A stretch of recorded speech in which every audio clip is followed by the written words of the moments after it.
You know what I didn't do? Fuck.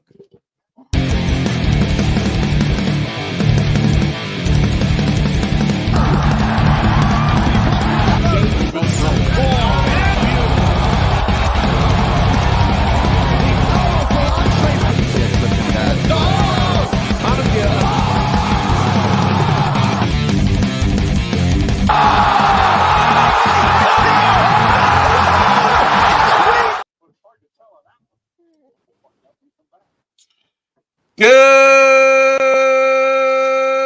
evening.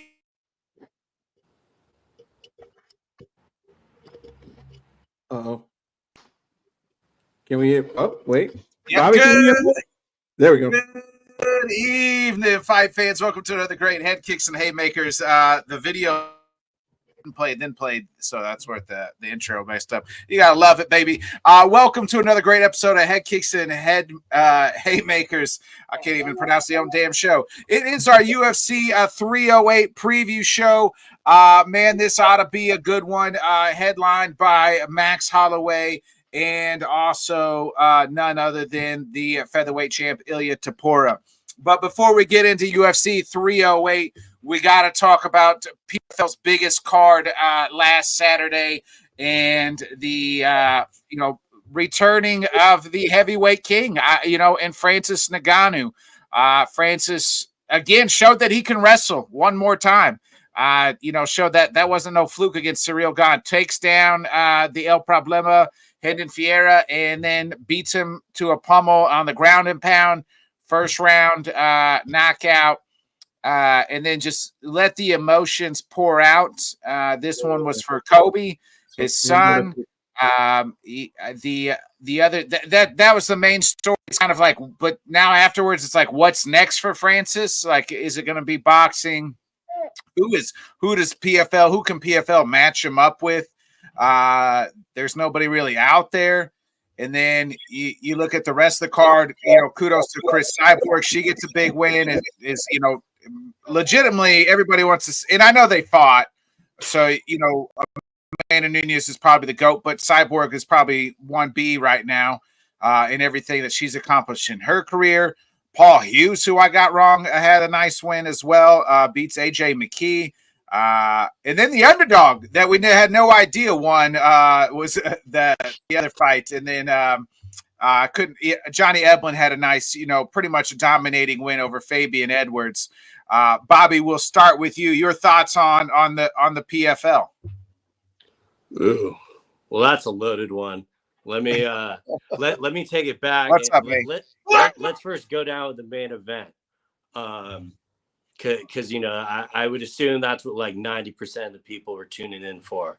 Correct. I kind of called for it last week. I thought Francis would definitely implement some wrestling because if he was able to get El Problema down, El Problema's Problema would be getting back up. And sure enough, that's exactly what it was. You didn't have to worry about it. You didn't ever have to worry about getting back up. No. Yeah. Definitely. And, there were some like leg kicks thrown and stuff, but, all in all, my reservations for the fight was more kind of where Francis was, not to discredit El Problema, but none of it really came down to what he was going to do. It was all, how can Francis recover from the knockout? Where is Francis's head going to be? How is Francis doing with the layoff? And, he stuffed all that shit in a locker, and it didn't look like he missed a day. He looked very well-rounded and confident. And, if you told me that his last two fights were in boxing, I wouldn't have even known. He looked like he, stepped right back in there. And, he made a point to make it dominant. And I think he kind of showed that competition-wise, the PFL really has nothing for him. And there was really a tear gap in the competition. Now, granted, but Bobby, their five best fighters could match up with the UFC's five best fighters. Yeah, we'll get to that. Don't worry. Let's keep giving the flowers to the man that absolutely deserves it.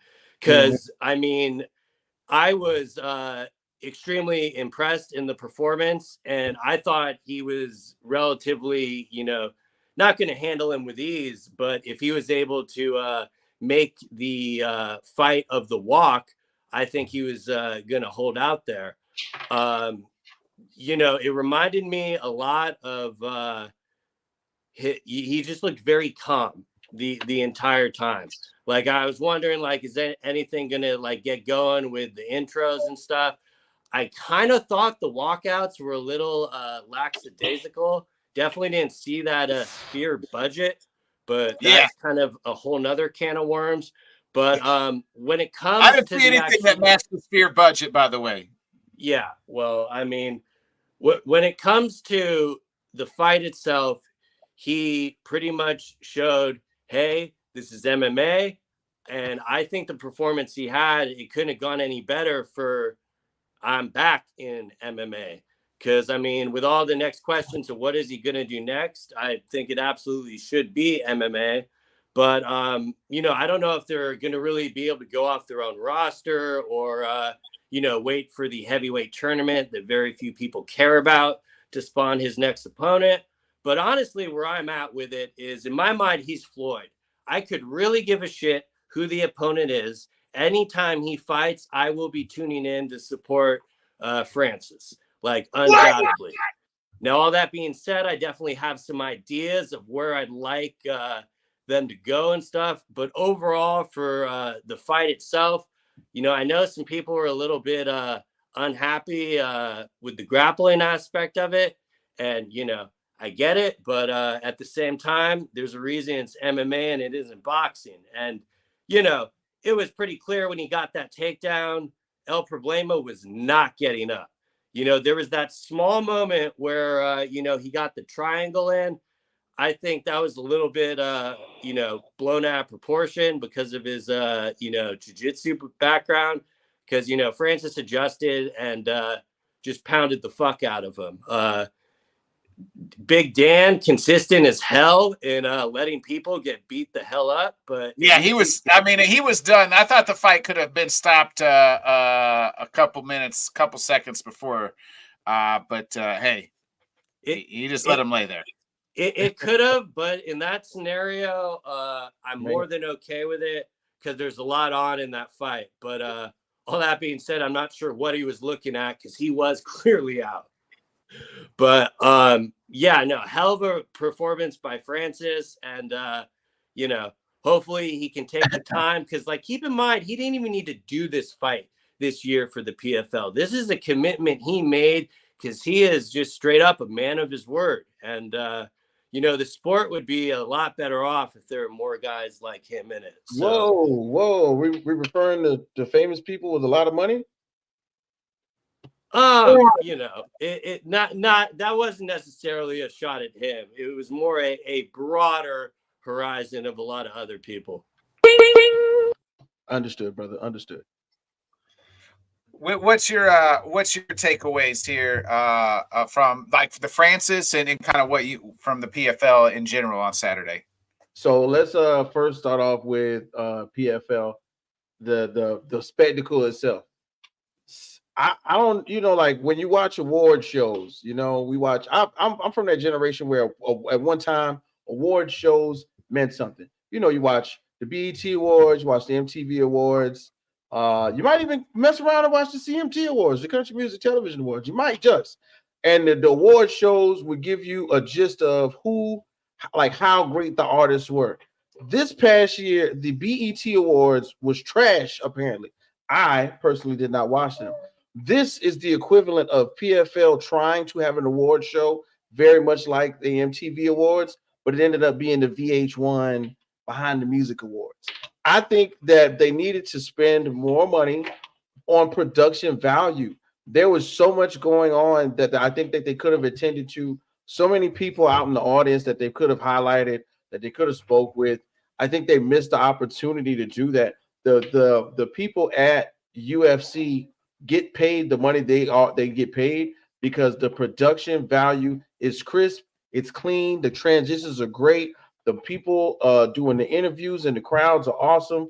The interviewees themselves are hyped about, talking to the cameraman if they do, giving predictions. All of that stuff adds to the production value of a MMA event, and I feel like they missed the mark on it just a little bit because it looked great. I think if we were there, I think we would have been excited about viewing, you know, the fights and the ambiance. You know what I'm saying? The accoutrement, is so to speak, right? But they just was. And look, the baby, little Gabriel agrees, and the whole point is it could have been better. It was right. I'm talking about, you know, I think me and Bobby was texting on Twitter/X or whatever. Make sure you go follow all of us on social media. And I was like, yo, what do you give it? And like right when I was like, it's got to be like a 4 or 5. I think Bobby gave it like a 6 or something. And I was like, cause bro, like they really, the opportunity that they had for the eyes to have been on them, for there to be no other MMA, they could have scored big. And I think they dropped the ball on this one. I think they're going to learn a lesson in all.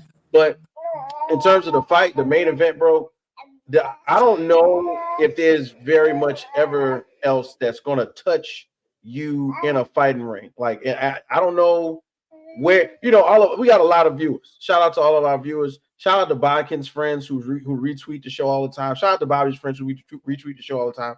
Shout out to my people who watch it. But this was one of those events where if you caught the vibes, it was touching. Ray Lewis, for Christ's sake, ladies and gentlemen. Ray Lewis was in the ring sharing the moment. And if you don't know, Ray Lewis just recently lost his son.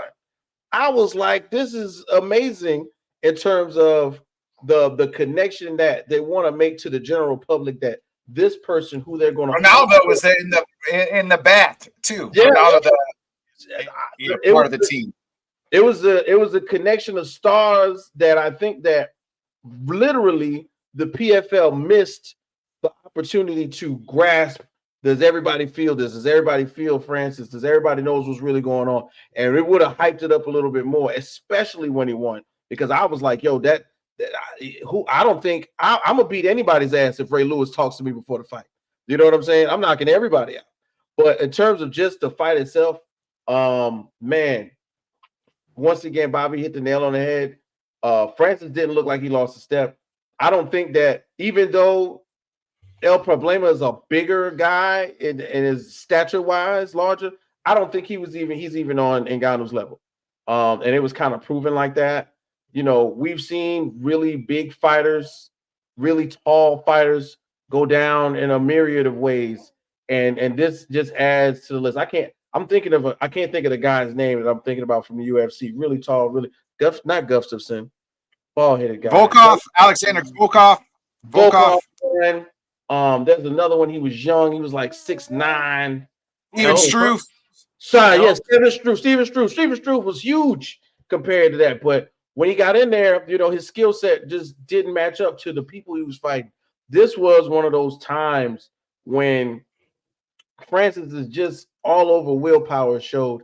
And just like Bobby said, bro, though it was like 4 or 5 shots where I was like, oh, hey, yo, end this over. You know what I'm saying? All of a sudden, the Mario coins came out and his legs went limp and it was a wrap. And I think that was right when they called it. But, you know, for me, the end result is seeing a man who's gone through so much adversity, who's probably at one point in time felt like he was at the top of the world.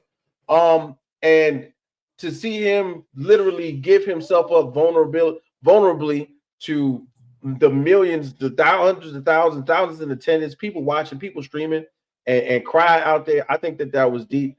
To hear that story he did with Brett Okamoto, and he tried to get to Spain 7 times, bro. 7 times.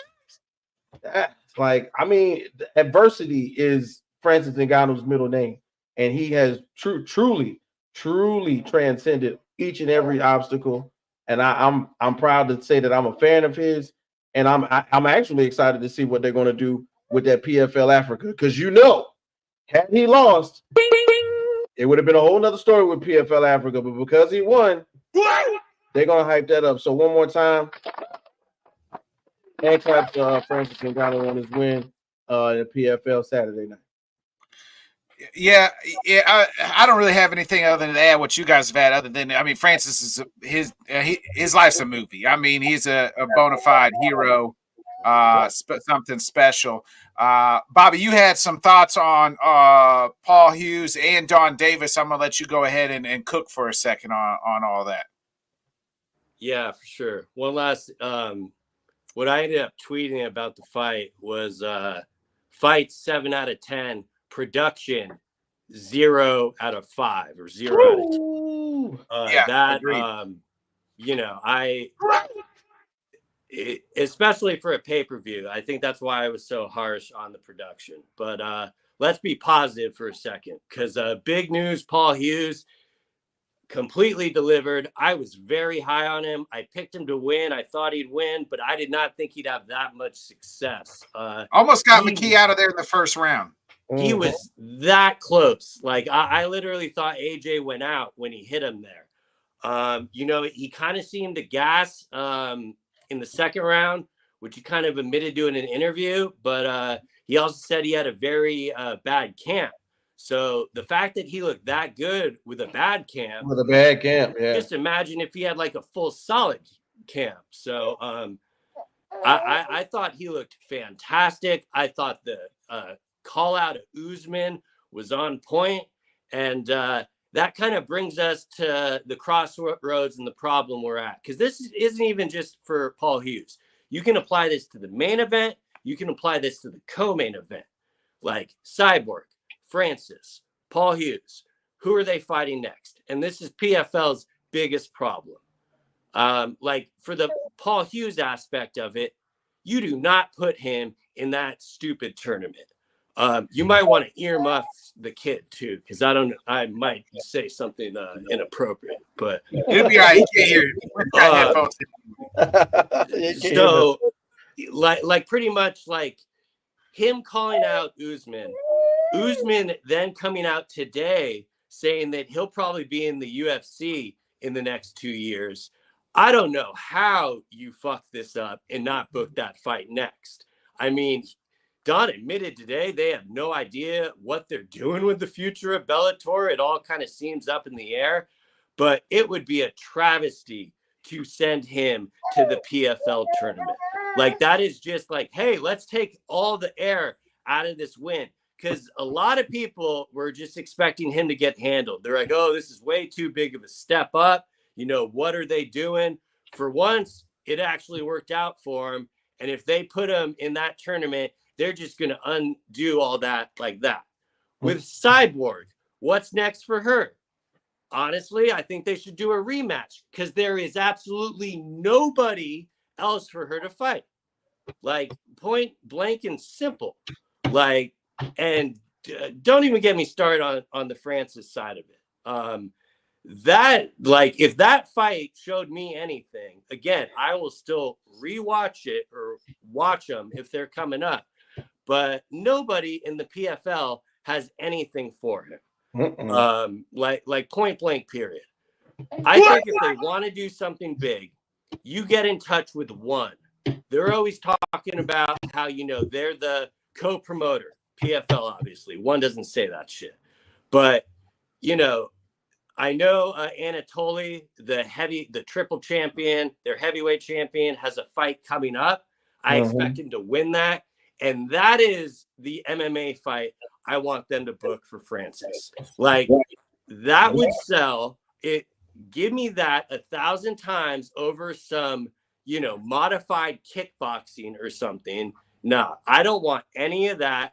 Straight MMA, and the fight to do it is with Anatoly. Like, this is the fight I wanted to happen when they signed him to the PFL. I knew it was very unlikely it was going to happen, especially since Don Davis doesn't watch fucking MMA. But, you know, admittedly, that is a whole other like side thing.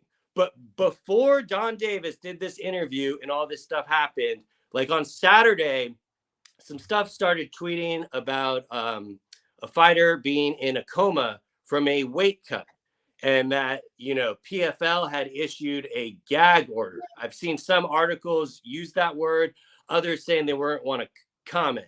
So at that point, they were getting some, you know, pretty bad press. And ironically, this was right when the pay-per-view started. You know, I saw lawyers like tweeting Don Davis directly saying, hey, can you comment on this? obviously he's not going to say anything. But then, like, when he did, it almost kind of felt like he was putting his foot in his mouth. Now, to his credit, with that question, he kind of answered it saying, you know, we're respecting the family's wishes, so we don't want to do that. So, you know, I can take that as a wash and wait for more information to come out before I'm more critical. What I will not sit down for is this nonsense about him trying to claim, oh, well, we can't touch the UFC in pay-per-view. That was probably the one truthful thing he said. But then he went on to elaborate, saying all of our other shows match their other shows. For one, I don't even know how that's possible, considering the man doesn't watch MMA in the first place. So all that proved is, hey, I'm full of shit. I'm going to keep flinging shit at the wall and seeing what sticks. And literally the entire interview that he did with Mike Heck, it didn't sound like he was talking to the fans. It sounded like he was talking to the fucking shareholders, just like it does in every interview. And, you know, at a point, you just got to just pull him out of there. Like, I would take Dan Hardy lying to me 1,000 times over this. At least Dan Hardy knows what to say and what is not going to just get the fans to be grabbing their head. What's they saying here? Because he's been following this too. Read this. Yeah, A says rewatched his response to he didn't even address the gag order, just said they didn't comment on it for respect. Yeah, so I mean, I could see them going. And he said Heck didn't even ask about the gag order. Appreciate it, A. Thanks a lot. I could totally see that kind of being the answer. And that will, you know, buy him a week or two, you know, and they can kind of just go, oh, we're respecting the family. But, you know, eventually they're going to have to, you know, answer for it. I know Cyborg alluded to it being on her corner and stuff. And a lot of people are asking, why was she cutting the weight? So in that specific scenario, I'm going to give it some time to see, you know, exactly what's going to come out of it, because I don't really see the story going away. But that entire interview, like, credit to him to standing in there and doing it. But I just felt like I was watching a JV softball game. Like, at no point there was any pushback on any of the nonsense he was saying. And I feel like the reason he said he didn't watch MMA is because he didn't want to up a UFC fighter, which is like ridiculous. He has no problem tweeting and mentioning him about him. And we talked about that last week as well. And I mean, granted, we did not see him all last week. Like, when we did our breakdown, he had not talked. And I think that was definitely helping him. And then he came with this whole Dana's scared like thing. Like, they're not scared. I don't know if he's trying to get people to laugh. Like, people were trolling him in the Discord using it. But no, like, Dana is laughing his ass off.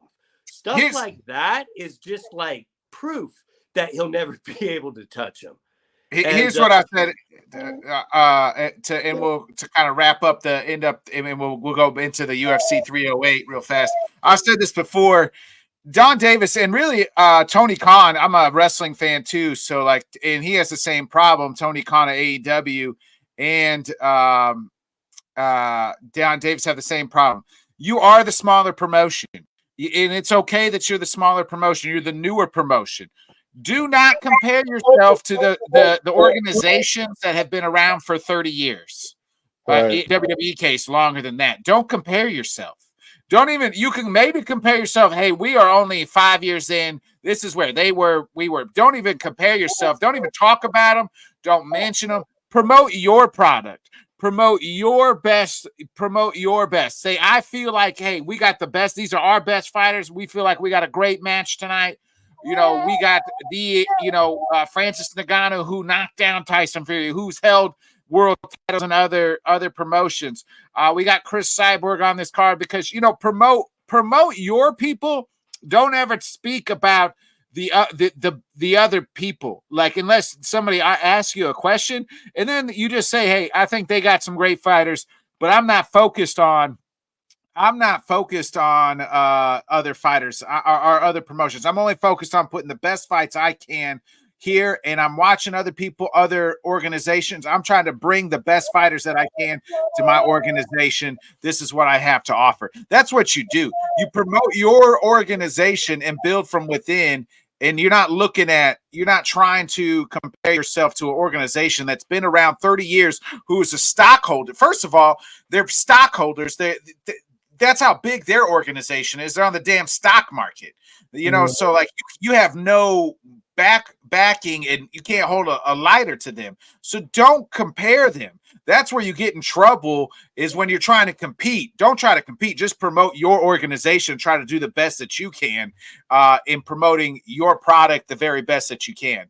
So that's where I'm at on Don Davis. Especially when the one they're comparing themselves to, you can hear the passion. Like, granted, Dana's gotten a little laxical with power slap and stuff, but prior, when he talked about the sport, you could tell he lived and breathed it. Unlike Don Davis, who can't even answer a question about what his favorite fight is. Like, in that case, you're being too honest. Make some bullshit up. Like, that answer is an answer that he says to the shareholders, because none of the shareholders watch it. So it's like, oh, I can get away with saying, and you saw that instantly said, he's like, oh, I should have kept that one in the bank. But Don, you need any other suggestion, my DMs are always open, but please stop talking. Like, rehearse it in a mirror. All right, let's shift gears and let's get back to the big boy league. Again, maybe fight of the year, one of the most anticipated fights of the year that's going to happen this Saturday at UFC 308. And that is none other than the featherweight champion, the El Matador, Ilia Topuria, against none other than Max Blessed Holloway. To me, this card is the prelims are. But the main card is really good, especially the last three fights. You even got Lerone Murphy and Dan Ige. But we'll start off at the bottom of the card. You got Shara Bullet, who is is 14-0, is the favorite at -190. This is the third time we've seen Shara Bullet, because it's the only time he can fight is overseas, obviously. And he's taking on, I was surprised that the odds are closer. Armin, I can't even read my own handwriting here. Is it Petrosky or something like that? Who is 9-3 and at +135. I did look up, it is Armin Petrosyan. I did look up Armin. Armin actually beat RoboCop once a couple years ago, so it's not like hasn't beaten nobodies, but I was surprised first on the odds. Who you like in this fight and why? Oh man! So to start it off, first of all, I want to give you guys a big round of applause because you sure ripped the PFL a new one. Thank you, Bobby. But let's go ahead and go to the new card. Right now, man, let's take a look. So I've got a feeling, right, and I really like my guy Shura Magomedov, Shura the Bullet. Very, very much one of those guys where if you catch one of his fights, his box office, only been to the scorecard 3 times, 11 wins so far. He's been in 3 different promotions so far. He's been pulling out wins left and right, but I think in the last 1, 2, he's been pretty much putting guys out, but he's been to he's only gotten decisions in the last 2. In the UFC, he's only had decisions. Yeah. Right. Yeah. And I'm thinking in real life, somehow, some way, this will play a part into this. He's not going to let this one go to the scorecard either. Gabriel is agreeing with me, as I can see. So I'm going with the Bullet on this one. The one-eyed pirate. There's something about his aura and a guy that can only fight in one place, unlike a guy that's further up the card who couldn't fight anywhere due to his inability to maintain health. But we're just going to talk about what we got right now, man. So I got Shara Bullet Magomedov on this one, bro, for the first fight. What about you, Bobby? I love how Witch showing off, being able to pronounce the last name all good. Mad props. Yeah, this is probably definitely his biggest test, because most of the times they try to, give him someone that will unapologetically stand with him. But, at the same time, he does have grappling. You just don't really see it. He obviously prefers to strike. But, I think definitely being on the pay-per-view, I expect him to carry himself a little differently. And for the most part, I am in lockstep in thinking that he'll get out of there with the victory. I'm just more curious if it's going to be a finish or not, or if he's going to kind of get tested in round 2. I know his last fight, he spent a little bit of time on his back and he dropped around, but I think he still ended up getting a unanimous decision on the last one. But, especially with where it's located, I think the judges know what score to turn in. So, in all seriousness, I think he'll be able to get it done. But, we're right there to where this is going to kind of show. Because, he got real popular over in Russia doing fights that were like similar to like the influencer boxer thing. Yeah. So it's very unique to kind of see him not only in MMA, but in the biggest organization. So how long can they keep that rolling? We're going to find out on Saturday. But for now, I'm going to pick him to get the win there. All right. Yeah. I'm right there with you. Give me the bullet here. I just think that I don't really. I mean, to be honest, I don't really have much knowledge of the other guy, and I just feel like they're trying to build the Share Bullet, the bullet into this star that they can continue to plug overseas. I don't know. It'll be interesting because I don't know how far he'll be able to go. He's on a new contract. As well. So they're going to have to start giving them harder guys, but how much of those guys can fight? Is he going to be able to fight over here in the States? Doesn't look like it because we all know he's blind in one eye. He can't even fake it like my guy, Michael Bisping. So, but give me the bullet, baby, winning this one. All right. So throwing out the numbers like I always do, guys. Appreciate it, They got Magomedov by decision on Tapology by 84%. That's out of 2,871 votes. So it looks like we're all in agreement with that one, with the bullet taking the W most definitely on the first fight. Yeah, our next fight is a featherweight bout. Number 12 versus number 14. Number 12, Lerone Murphy, 14-0. He's the favorite here at minus 290. He's taking on Dan 50K Ige. Dan's 18-8. He is the dog at plus 235. Remember, Dan, I feel like Dan's getting screwed here. Remember, he stepped in on the 24-hour notice or 12-hour notice, whatever the hell it was, to take on Diego Lopez at UFC. It was at International Fight Week, so 303, I believe. And, he's like, I want to fight on the Sphere. And they're like, nah, you're fighting nowhere near Las Vegas, Dan. Nowhere fucking near the Sphere. See you later. Thanks for your work. Hopefully they gave him a nice fat check for it. We haven't seen Lerone Murphy his last in a little while. His last fight, he did beat Leonardo Barbosa his last time out, and that was May of this year. So, Bobby, I'll go to you here. Who do you like here in Lerone Murphy versus Dan Ige?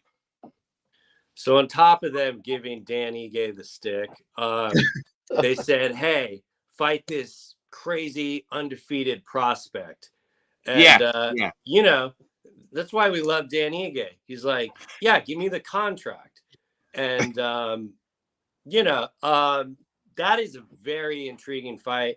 I'm interested to see how that first round goes, because, you know, Ige definitely has that style to where he kind of seems to get better as the fight goes on. You know, I expect Murphy to throw a bunch of feints and stuff. We all know who Dan has in his corner, so we know I'm all about that corner. But it's a really tough one for me to pick there. You know, if I was betting it, I'd probably take a flyer on Ige, but I can kind of see why the line was like that.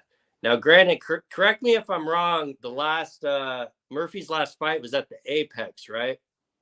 Let me UFC Fight Night. Yeah, he was the main event. Yeah, because I remember just being like, what? Because I think there was like a London card like the following week or something. Yeah. Or like the week. Or like 2 weeks later. Yeah. Typical He got a left fight of the hand night not that night talking too. to the right. Night. But you know, Dan has to be completely perfect for this fight. And I just think that Murphy will probably be able to probably close the distance and win 2 of the 3 rounds.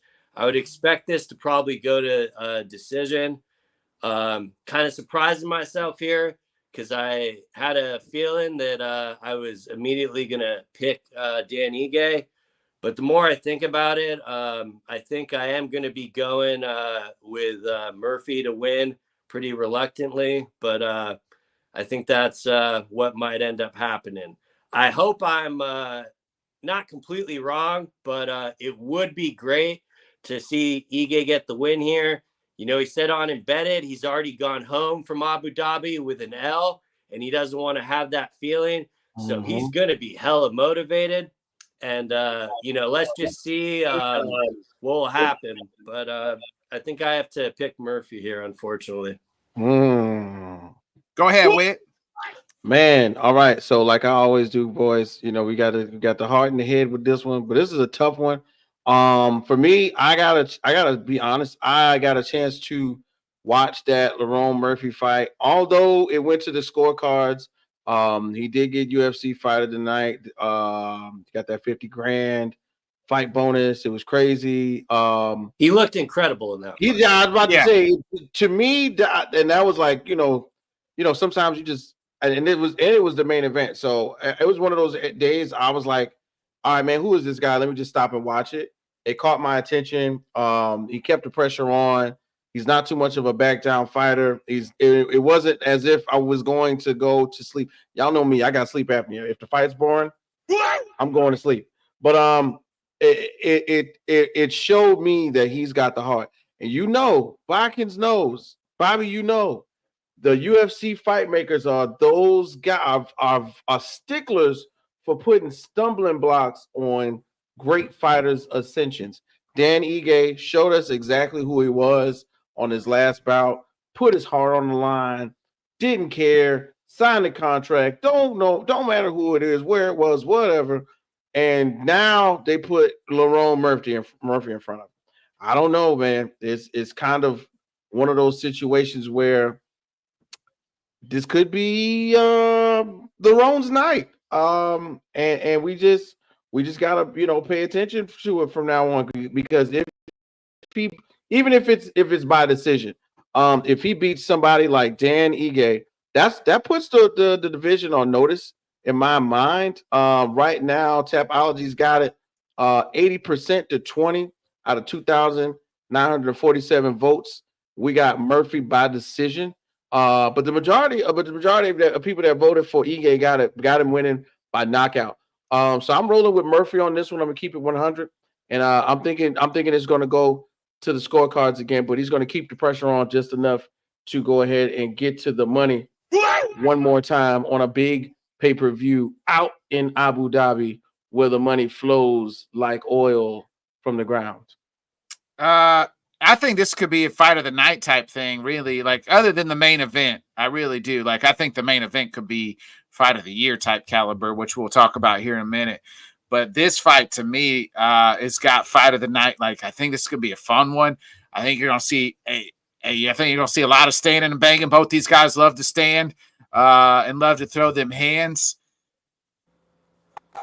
I like Dan Ige. I feel like he's getting the raw deal. I really do. Like, I mean, you step in on 24-hour notice and you think the UFC is going to scratch your back. And I'm sure they did in his pocketbook, but they did him no favors here.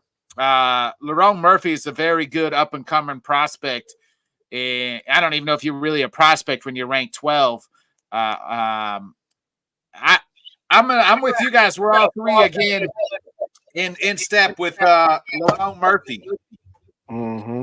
Dan is definitely the perfect fighter to beat that task, though.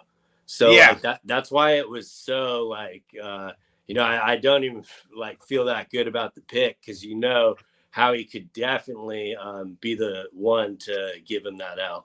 You guys know what it is, man. We got Dan Ige, and then on the other side, we got Uncle Neil Magny. A bunch of fights. You got to fight him at least one time. If you don't fight him and win, then you ain't nobody. So we got to see Lerone beat Neil Magny if he's going to be somebody in the UFC. How about this? We got 1, 2, 3, 4 undefeated fighters on this card, on the main event, on the main card. Straight up. That's wild. And we got to one guy who only has one loss, and that's Ankalaev. He is taking on Rakic. I was looking at the rankings here. I forgot what is it? What is Ankalaev's number 1 or 2? Ankalaev's 1 and Rakic is 5. So you got number 1 versus number 5.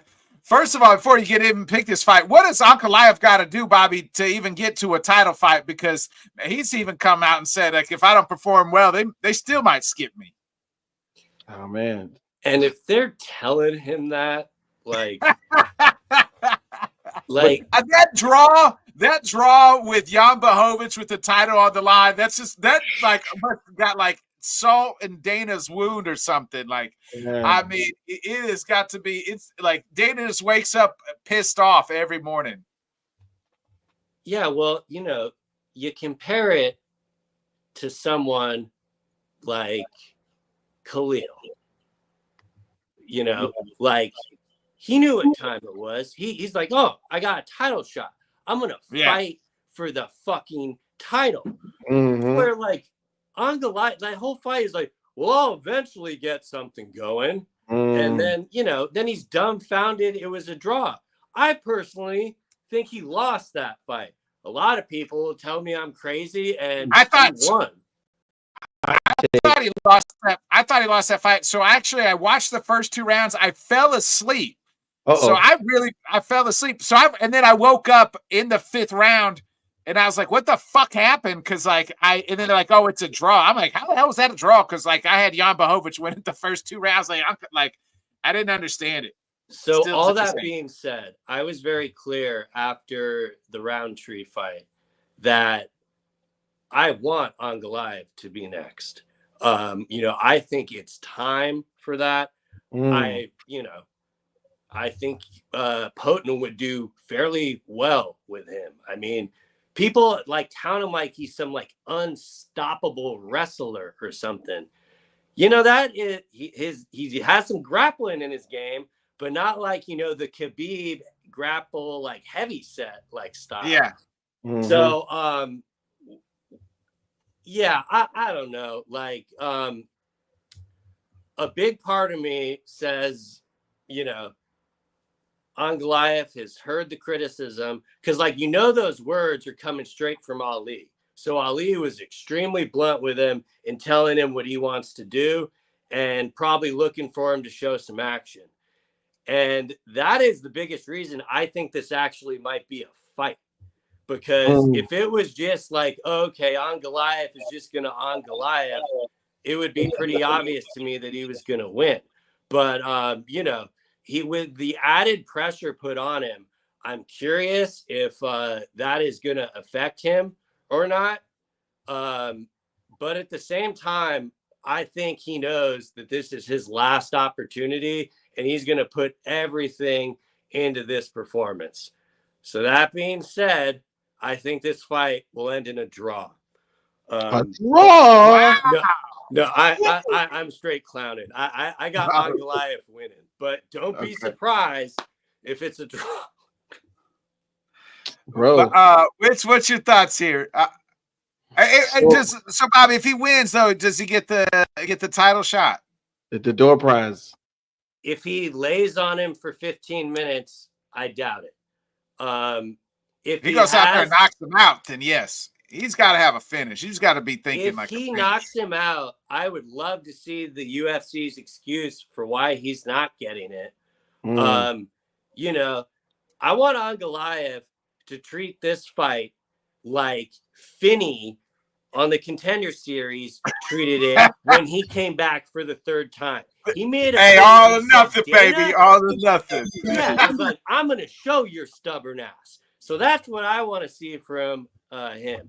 And if we don't see that, you know, you better learn how to speak PFL. Oh man, not got long on here. There's Francis's next title fight, the Ankalaev. Ankalaev go ahead and move to heavyweight at PFL and take on Francis if he wants a title. No, I don't hate that. Well, you're welcome. You're welcome. Don Davis, if you don't watch UFC or you don't watch MMA, maybe you'll watch us. We'll help you out. There you go. I was just about to say that. Put Don Davis on the tweet, ladies and gentlemen. Put Don Davis on the tweet. Real quick, Ankalaev is 19-1-1. He's the favorite win at -380. He's taking on Rakic, who is the dog at +280. He's 14-4. Two of those losses back to back. He lost to remember he lost to Yuri at the UFC 300, and then before that he lost to Jan Blachowicz. That was the fight he got injured in. What's your thoughts here on presumably could be the #1 contender spot in the light heavyweight division? You know, first of all, I think it's pretty dope that they get to the point where, you know, you don't have anything else to show but this. And then what's behind door #1? A fight with the scariest motherfucker in the UFC, Poatan, ladies and gentlemen. There you go. Congratulations. You know what I'm saying? Your winner, your prize is Poatan. Right, yeah, that's exactly what you win. So for me, man, once again, we've been talking about, you guys pretty much hit the nail on the head, man. In real life, Ankalaev has done everything but show us that he could be not considered #1, except for with that draw. Rakic is not. The Rakic is once again, the UFC likes to put stumbling blocks up in front of you. Rakic is the fight in which if he pussyfoots around in this ring and I think Bobby said it, it's not the Dagestani on your back, tackle you, pummel you for 5-round type of fighting wrestling. It's more what you would call like Greco-Roman. You know what I'm saying? It's real hands-on, it's real going for legs, it's real single leg takedown-ish. It's not necessarily take down and get on your back like we saw Muhammad do. But that doesn't mean it's not effective. I think the effectiveness of Rakic's hands will be where the fight is kind of like at a stalemate. If Rakic could somehow, you know, block some takedowns and keep the hands on, you know, Ankalaev just enough, this may turn into, you know, something where we do end up in a stalemate, possibly. Bobby, thank you for saying it. You stole my thunder on that one. But in reality, if it goes the way that the bookmakers make it, I see it being a win for Ankalaev, but a win for Ankalaev by like split decision. I really don't see it being, you know, too much of a, you know, knockdown, drag out. You know, it's him, point the finger at him. But even a split decision, in my opinion, still gets him the opportunity to see Poatan in Brazil in 2025 in like May. You know what I'm saying? And why not? You know what I mean? Who else you gonna put up there? But yes, if it goes wrong, it's because he went out there, he didn't give it all he got. Just like you said, Khalil Roundtree went out there and died in front of everybody, and knowingly told us, "Yeah, I was getting socked." You know what I'm saying? You got to go out there, even though Ankalaev is the #1 contender, you got to go out there, Ankalaev, and put it all on the line and show us that you are not going to have us fall asleep like Bodkins did when you caught that draw. Yeah. So there you go. I'm going with Ankalaev, but I'm going with Ankalaev on split decision with this one, bro. And he's a minus 380, so that frankly is not good enough. No, like Dana White's first thing at the press conference will be, he's a minus 380. He should have finished him. Complete dick rocks. Like, so. Yeah. Amen, Bobby. Ankalaev has got to go for the finish. Yeah. He really does. It's weird to say that, but at minus 380, and Bobby's kind of right there. Especially at this level, it's weird to say, but that seems to be the reality we're in. But this is what I'm thinking, because if the pressure is on for him to go for the finish, is that where Rakic capitalizes? Because he's not known for going for the finish. You know what I'm saying?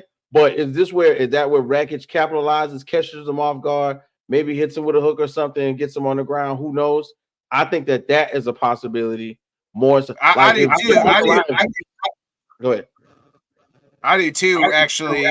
I think that the pressure of him knowing he has to go in there and put on a finish and kind of get him out of there could leave a hole for Rakic. I'm just kind of looking at – so really, if you look at Ankalaev here, like his last two fights were Johnny Walker. Now, he did knock out Johnny Walker, but these days, I feel like we could knock out Johnny Walker as much brain damage as he's taken. He did take out Alex Smith and Thiago Santos, but that was way back in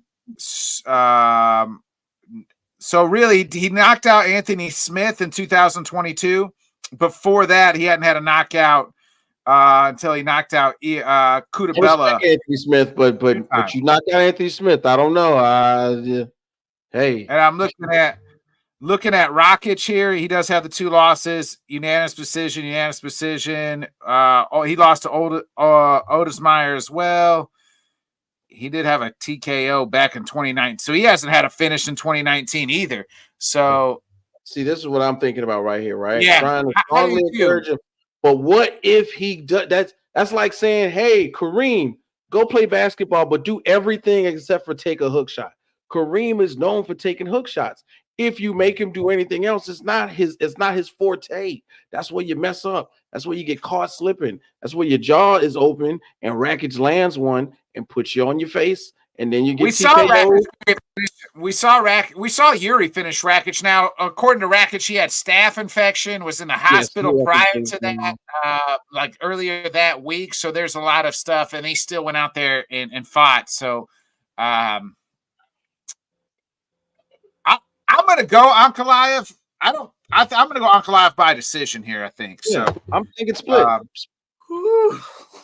We are all lockstep 3 for 3. I think this is probably where things start to change the tide here. Yeah.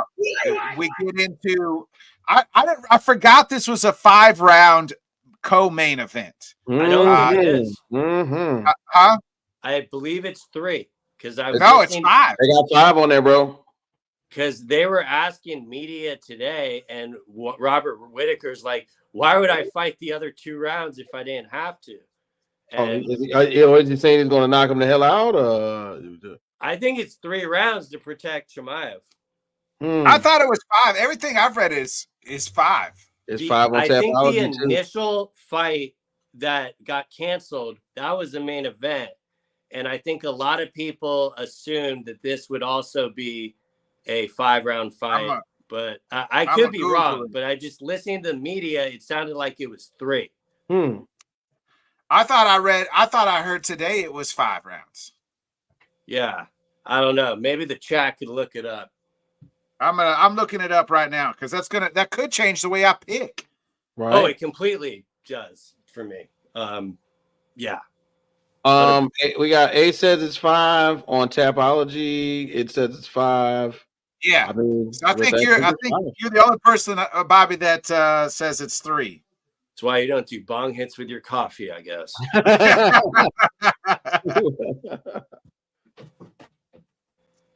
Yeah, it says this said Mark on Google. It says this will mark Chimaev's first 5-round fight. Okay, and that comes from MMA Junkie. Okay. So shout out to Worldwide Champ on my Instagram too. Champ, what's going on? I see you pimping. You know what time To it be is, man. clear, Shout out to the Falcons. So to be clear, Robert Whitaker is 21-7. He is the dog at plus 200. He is the number 3 ranked middleweight. He is taking on number 13, Khamzat Chimaev, who's the favorite at minus 245. It'll be 1 year ago that we saw Khamzat Chimaev fight. Obviously, we saw Robert Whitaker fight earlier this year in a fight. This fight was supposed to happen earlier this year. Robert stayed on the card and got his first finish in a while. And here he is saying, hey, I'll still take on this is his second fight of the year, third fight of the year. So to be clear, too, he beat Paulo Costa in a unanimous decision back in February. I forgot that fight was in February this year. Yeah, then fought in June. So Whitaker's been pretty active this year, one of the more active years. Whit, I'll start with you. This is Khamzat's first 5-round, fight. Bro, all right. So let's take it back to the old school, so to speak. When we were getting this cranked up, we were thinking about it. Khamzat just came off of a crazy tour of getting in the ring more times than anybody I've ever seen during COVID. And then magically his immune system goes kaput. And then we have to wait 2 years to see him fight. The last time I got a chance to put eyes on him, he was in the ring with week worth of camp Kamaru Usman. At middleweight. Yeah. At middleweight. And I, my friends, was not impressed. Not at all. So now we got him going up against Robert Whitaker. Robert Whitaker, who is, in my opinion, one of the scarier gentlemen in the middleweight division. Really only took some tough losses to champs. And has been extremely busy this past year, like Vikings mentioned. He fought in June and in February. I'm one of those fans. The idea of ring rust being realistic. And somebody like Robert Whitaker having 2 fights under his belt, he's an older fighter, but back in the day, my granddad gave me 1985 Chevy Impala. It was big. It was a big Chevy. It was white. And I had to cut the car on 20 minutes before I got it in the winter, or it would be a brick. Robert Whitaker is that box Chevy, and he has been sitting outside for 30 minutes. He's ready to go. I don't know if Khamzat Chimaev is understanding what's going to happen. He was scary 2 years ago. Yes, he was the wolf. Nobody wants to fight the wolf. Oh, alhamdulillah, all of that crazy stuff he was doing and scared everybody in the ring. I think the shine has rubbed off of Chimaev, so to speak. It's somebody like the Reaper, Robert Whitaker, goes in there, puts hands on him now, not just regular hands. Now, wrestling, I'm not talking about no Greco-Roman, not no Dagestani. I'm talking about get your chin strap on. I want to see this one because it's a matchup made for the scene in Abu Dhabi, which the Emirates who put in the money so we can have big fights like this. And this is what I anticipate. It says 5. It ain't going 5. Khamzat's not seen 5 rounds before. I don't think he's going to see 5 rounds Saturday either. I'm looking at this going out early, man, and I'm looking at Robbie do his thing. 3rd, 4th round finish, TKO status, and it being a one more time. Robert Whitaker's got to be feared as we go up the ladder towards from 3 to 1 and possibly seeing the champ in 2025. So I'm going with the guy, Robert Whitaker, on this one. Even though I like Chimaev coming back and finally having coil, not having sickle cell or staph or pneumonia, whatever he had. God bless his health. But definitely going with Robert Whitaker on this one. Shouts out to the guy, man, Reaper. Bobby.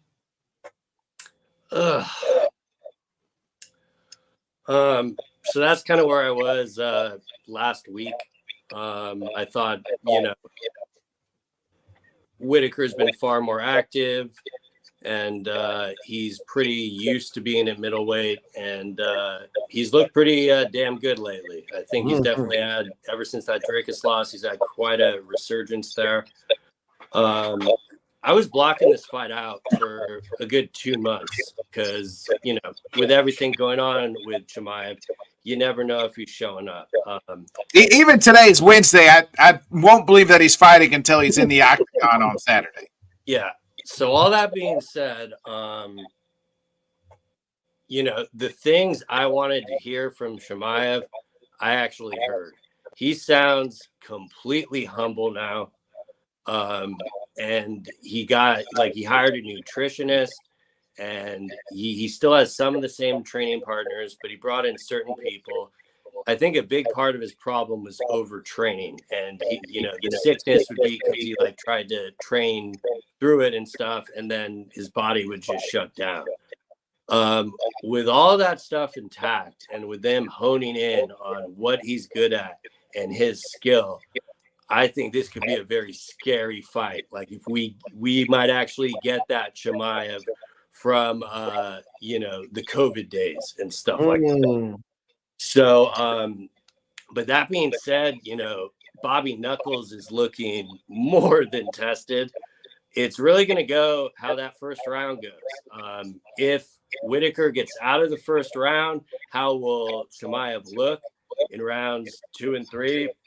I'm not even really thinking of the championship rounds because I'd be really surprised if it went farther than 3. I would think either Chimaev is able to get it done early, or Whitaker is able to stop him, and pretty much from Chimaev getting tired and gassed. But they're saying Robert's looking for his chin, whereas Chimaev is looking for his leg. Chimaev does have some decent striking, but let's not kid ourselves into thinking he's going to keep it standing the entire time. But all that being said, with all the momentum that Whitaker has gained, I think a lot of people have forgot how dominant Chimaev can be with pressure. And I think he is going to be able to use that.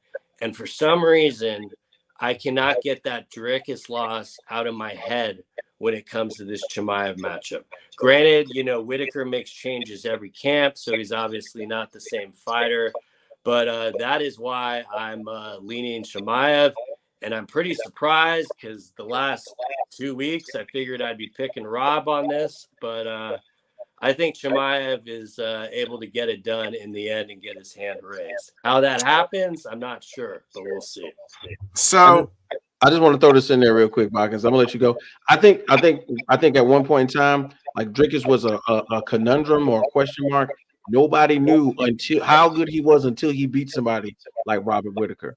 But now I don't think it's gonna happen like that again. Go ahead, Marcus. Different type of fighters too, really.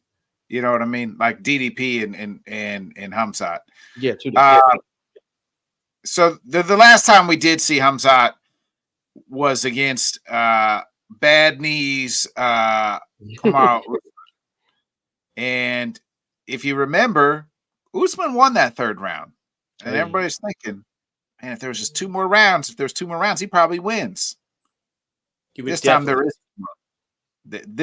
is 2 more rounds. Mm-hmm. And just like Kamara Usman, Bobby Knuckles has got that champion mentality, that champion, what it takes.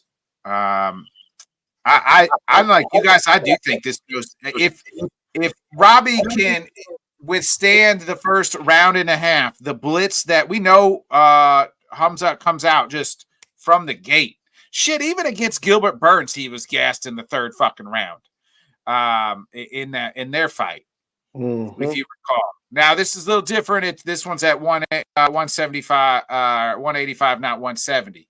But still, the guy gets, like, we have not seen his gas tank, and I think that gets tested. I think Bobby takes him into deep, deep waters. And you know what, folks? That's what dogs do, baby. and reapers take you into deep waters, and you can't swim with the big dog, Hamzat Chimaev. Give me Bobby Knuckles as my dog on the card at plus 200, baby. I was waiting for you to pull that mask out. I swear I was. I didn't know what you were doing. I think it's. I just think that it's Bobby Knuckles by decision. He wins. I think Hamzat probably wins the first round. Second, about halfway through the second, Bobby figures it out and then turns it on and wins by decision here. It's going to be such a good fight. Like let alone to go into the main event off that fight. Like I don't think there have been two fights this good back to back this year alone. Like, so excited! I cannot wait. Now I'm going to jump in with the numbers real quick. Don Davis should tune in. 3,000 out of 3,088 people, Whitaker by 51%, and let's go 58 thinking by KO TKO, and then for Chimaev, 25.1% thinking KO, and the other 54 are thinking sub. What? And then somehow, someway, we got 20% by decision for Chimaev. So it's really close with the numbers on Tapology right now. Yeah, it's split. I think most people are split on it. Let's get into that exciting main event. We have none other than Max Blessed Holloway, 26-7. He's the dog at plus 200. Obviously, we know knockout of the year. I'll go ahead and give it to him from UFC 300. It's the last time we saw him. The last time we saw him, he said, "There's an El Matador. There's an El Matador. I am a bull, and I am a bull. I want the El Matador. I am him." And speaking of the guy who could be him, the guy that the El Matador is the featherweight champion. So Max last fought at 155, got him back down to his division at 145, taking on the champion who knocked out the long reigning champion, Alec Volkanovski, Ilya the Matador Topuria. 15-0 is the favorite at minus 245. Bobby, I know this is the fight that you've had circled on your calendar probably since UFC 300. What's your thoughts here? My thoughts are I hate that I have to pick a winner in this fight because it is like I want people to appreciate what this is. Like, this is undoubtedly the best versus the best. And there are very rare circumstances that you get in this scenario. Like, Ilya is undefeated and the champion, and he is, I don't give a damn what the rankings say. He is fighting pretty much number 1 or 2 in the world at that weight class. Mm-hmm. And you just don't get stuff like this that often. And I just cannot wait for this fight to happen. It is, you look at both their last fights. That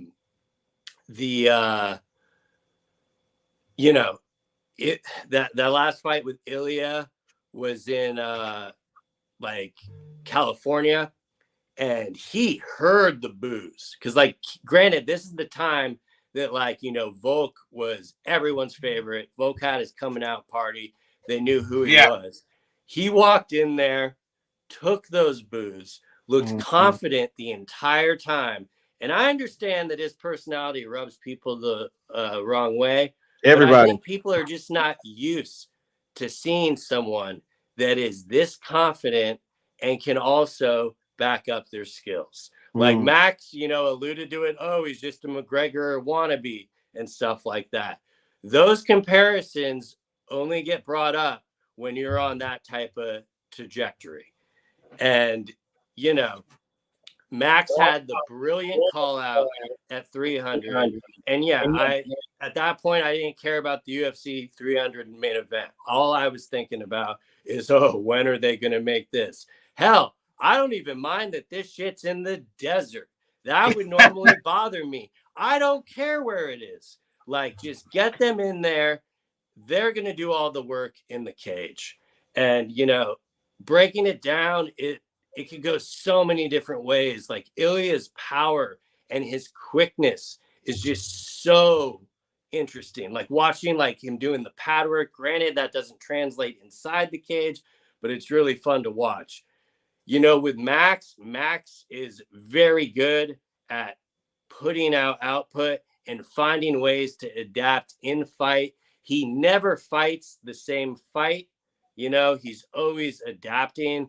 So, like I said, we are just going to get the best versus the best in this.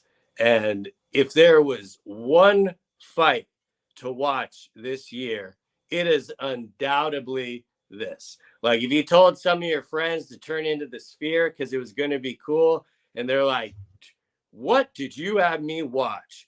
Tell them to give it one more chance on Saturday, because this shit is going to be absolutely bananas. Now, all that being said, I know I have to make a pick. And Ilya has been very upfront with what he wants to do. And I know Max has never been stopped before, but with that power, Ilya looks for the knockout for 25 minutes. And, you know, I'm wondering, Max definitely put on a little bit of size to go up to 55 last time. It wasn't like the Poirier fight where he just weighed in at 155 pounds. So I'm interested to see how that weight cut goes. Is that going to affect his chin at all? And, you know, I wasn't around on the pod during the UFC 300 times, but I was pounding my chest picking Max. I thought that he was going to really shine in that fight and, you know, have the perfect game plan. And he sure did. There's a reason why that fight isn't in consideration for fight of the year, because it was a one-sided whooping. You know, Gaethje in the end, you know, did his thing and went in the middle because Max gave him the shot. But Max pretty much dominated that the entire time. So from bell to bell, or bell to knockout, really. From bell to mat. I know I'm probably going to feel like a fool next Wednesday in making this pick, but we got to do I'm it. just really picking up what Ilya is putting down, and I think he will be able to get the finish. He will get the win, and I'm sorry, a finish over Volk and a finish over Max. He is undoubtedly the fighter of the year because of the competition he is fighting. I understand if you want it to be potent, that's cool. I won't push back on it. But if he is able to get to our award ceremony in December, Bobby. I understand the argument, but I'm sorry. If he's able to get a finish on both Volk, who is considered the pound for pound, and Max, like, I'm sorry. We are going to Italy for the Volk rematch, and that is going to be fireworks. Wow. Or not Italy, Spain. What am I saying? Sorry. Yeah. Go ahead, Whit. Oh, man. All right. So y'all know me, man. If you've watched the show before, the brain and the heart, they don't match oftentimes. I like to make really good comparisons. You know, every once in a while we get a little nerdy on the show.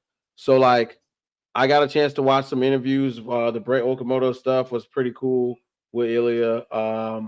And then I got to look back on like Max Holloway, man, just kicking it at the beach, you know, like surfing and crap and telling everybody, hey, you know, let's not like, you know, let's don't go, you know, doing too much sparring. You don't have to spar, blah, blah, blah. Save your brain, man. And I'm like, do you know what this reminds me of? That time Bruce Wayne found a way to piss off Aquaman. And he just pulled all kinds of gadgets. I don't know if y'all know anything about that DC lore, but they were showing Ilya's house, and he's got a hyperbaric chamber in a corner by his bed near his nightlight, and his gym. He's got the perfect temperature, and he can bake at 450 degrees while he's wrestling, and so on and so forth. I was like, God dang, he looked like this is Bruce Wayne. This is Spanish Bruce Wayne we're talking about here going into the ring. And basically, we got Max Holloway, the cool surfer, skateboard guy, real laid back, real nonchalant, wants to kick it with everybody. That's Aquaman. But somehow, some way, I hate to say it, it sucks. But Bruce Wayne, without powers, normally figures out how to beat the crap out of people. And this may also be another episode of that. The strengths are even. The idea that Bobby brought up about the weight cut coming back down, like how does that affect Max's chin? Because Max was big in the fight with Gaethje. He was a man. He looked like a totally different person. I thought he would stay right there, but of course he called out El Matador, so we had to come back down. This is one of those ones, man. My heart is going all the way, with Max Holloway, but my brain is like, shut the F up, bro. You gotta go with the El Matador, and I hate the fact that he's so good, he's so talented, and this is somewhat of one of those, like, you know, this is where the division is headed. Because just like you said, what if they do have the Volk rematch plan? What if they do have it written down? Well, here goes Max's opportunity to scramble all of that up, erase all of those names off the chalkboard, and come out victorious. For me, this is an upset bound to happen, waiting to happen. Even and especially if they do that thing, you know, they said it, you know, Topuria said he wants to do the standoff, the Mexican standoff in the first 10 seconds. I don't think that's really going to happen. I think both fighters are actually more mature and more knowledgeable of the other person's strengths. So I don't think they're going to do that in particular. If it gets to the fifth round, if it gets to the fifth, Max is going to call him out. I see that happening. But man, points wise, action wise, it's leaning towards Topuria, man. It's really leaning towards Topuria on this one. And I hate to say it because I don't want Max to lose. I don't want to see Max go down. One of the best strikers ever in UFC history. 168 significant strikes landed in a match. That is freaking ridiculous. I don't even put 168 grains of rice in a pot when I cook. But God dog it, you know, it's just this is it right here. This is what you watch UFC for right here, man. But once again, the brain says Topuria, but the heart definitely wants Max on this one, man. So, and still, man, and still, and I'm saying that in a disappointing fashion, as you can tell. So, I'm not gonna lie to you. I was like, woke up this morning. I'm Max all the way. Like last 2 weeks, I'm Max all the way. Max going. I really like. My heart says Max. Like with, man, I'm just gonna pick with. I'm picking Max. I'm picking Max. I'm picking Max. Then like it. I just look at Max right now, and I feel like something is like he don't look healthy. Like the weight cuts already. If I feel like his face is sunken in already, it's the I don't like the couple months at one weight class you went and just fought, and then go down, back down. I don't like that. I don't think that's healthy for the body. And we've seen that happen the last couple of times with a couple guys, right? We just Volkanovski, right? Like just fought at 155, was 145, went to 155 and lost, and then back down to 145, lost. It doesn't really work out for a lot of guys.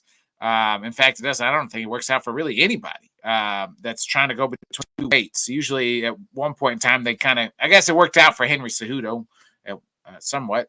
So I've been all in on, Kevin Holland, but I don't think that really counts.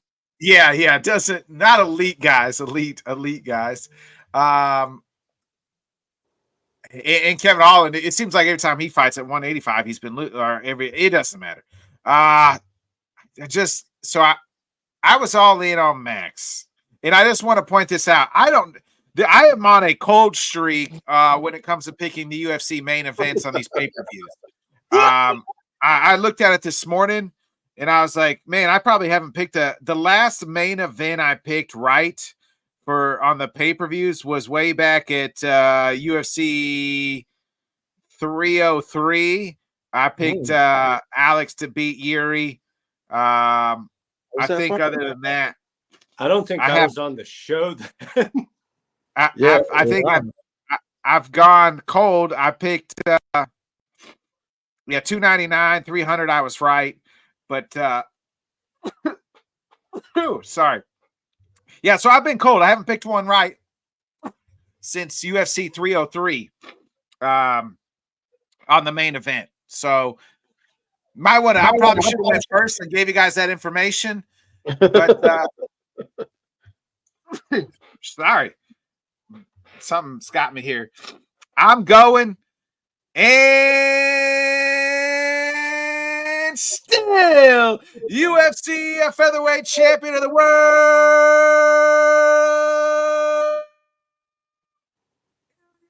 the Matador Taporia.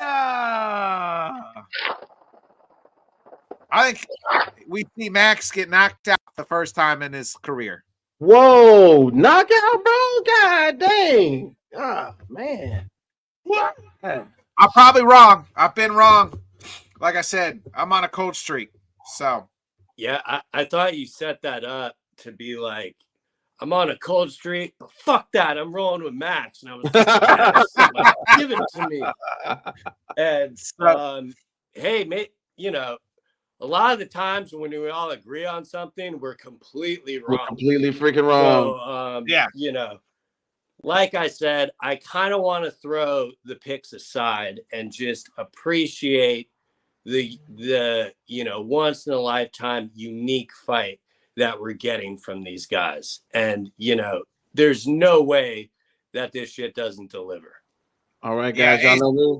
He's right. I do too. I think that you know, just giggling thinking about it. I don't know. I was just as hyped for Roundtree Pierre, and that one absolutely delivered. I think this fight will deliver as well. So what I like about it is it's kind of midday, so I'm not like trying to keep myself awake trying to watch the fight. So I think that's a plus for me. And I'm very happy that this fight is not in Utah. So yeah, it was originally going to be the main event in Utah. So you know, they get treated right in Abu Dhabi. So you know, they're both like living on a pretty good high. And you know, I think the presser might be a little bit later tonight because, you know, with the time change and stuff, it comes out a little better.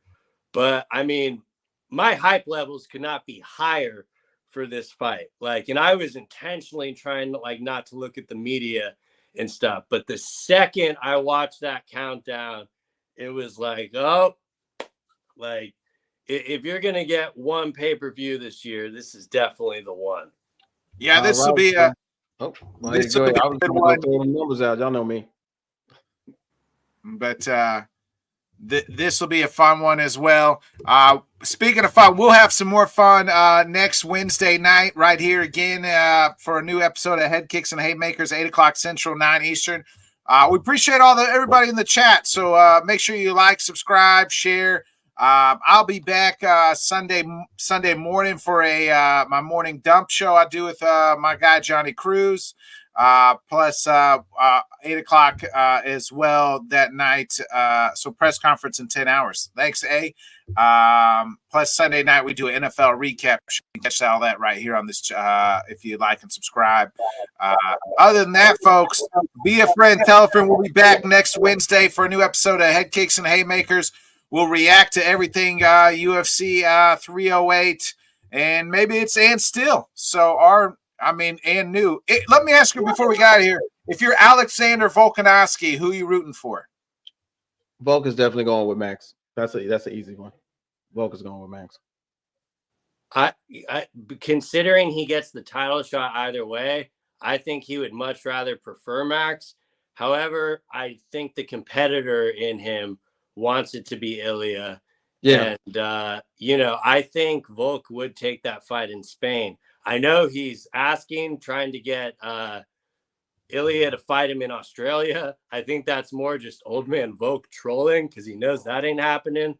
Yeah. But you know, it's either way, I think it's going to work out for him. So it doesn't make too much of a difference. The question is, are they going to bring him in the cage after?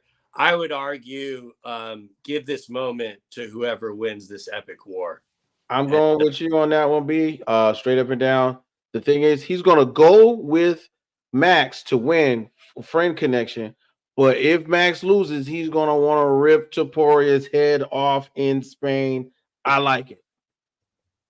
Yeah, I think he wants Ilya too as the competitor in him to get that. And I mean, he's going to get the title shot anyway, but I don't really know. I think at the UFC, I'd rather see Alex Volk and Topuria 2 more than Max Alex 4. So yeah, how that song said that the young kids like to get back a motherfucker. Yeah. All right, folks. We'll see you next week at 8 o'clock Central, 9 Eastern. See y'all. Shout out to A for feeding this information in the chat. Guys, it's so great. Appreciate Thanks, it.